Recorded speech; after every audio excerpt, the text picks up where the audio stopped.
স্বামীর কোনো কিছুই ভাল লাগে না, সে কাছে আসলেই রাগ ওঠে। খালি মনে হয় কি বাংলাদেশের এই ছোট ছোট পুঁটি মাছ দিয়ে কী করবো, বড় বড় বোয়াল মাছ থুইয়া। আপনারা বুঝতে পারছেন আমি কিসের কথা বলছি?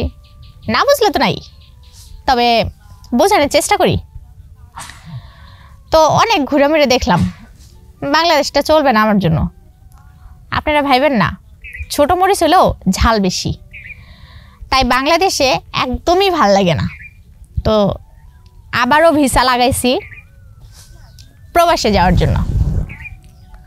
জানি বড় বড় ফল, মিষ্টি মিষ্টি ফল, লম্বা লম্বা ফল, মোটা মোটা ফল দেখতে পারি, খাইতে পারি। আসসালামু আলাইকুম, আশা করি সবাই ভালো আছেন, আমিও ভালো আছি। আজকে আপনাদের মাঝে একটা কথা বলার জন্য আসছি। কথাটা হচ্ছে,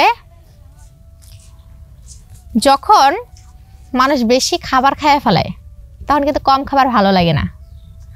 একই অবস্থা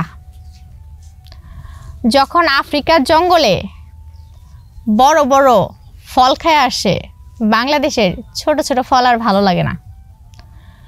আমি ওখানে ছিলাম তো, প্রথম প্রথম খাইতে কষ্ট হয়েছে, কিন্তু পরবর্তীতে সয়ে গেছে, ভালোই লাগছে।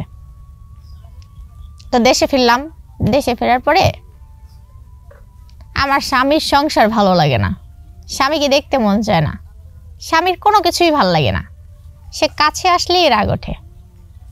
খালি মনে হয় কি বাংলাদেশের এই ছোট ছোট পুঁটি মাছ দিয়ে কী করবো, বড় বড় বোয়াল মাছ থুইয়া। আপনারা বুঝতে পারছেন আমি কিসের কথা বলছি?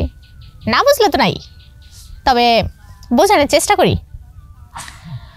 তো অনেক ঘুরে মেরে দেখলাম, বাংলাদেশটা চলবে না আমার জন্য।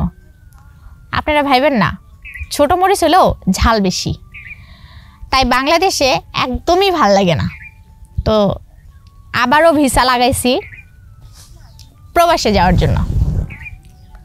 জানি বড় বড় ফল, মিষ্টি মিষ্টি ফল, লম্বা লম্বা ফল, মোটা মোটা ফল দেখতে পারি, খাইতে পারি। আপনাদেরও যদি ইচ্ছা থাকে যে বাংলাদেশের খাবার ভালো লাগছে না, তাহলে কিন্তু বিদেশে যেতে পারেন আমার মতো।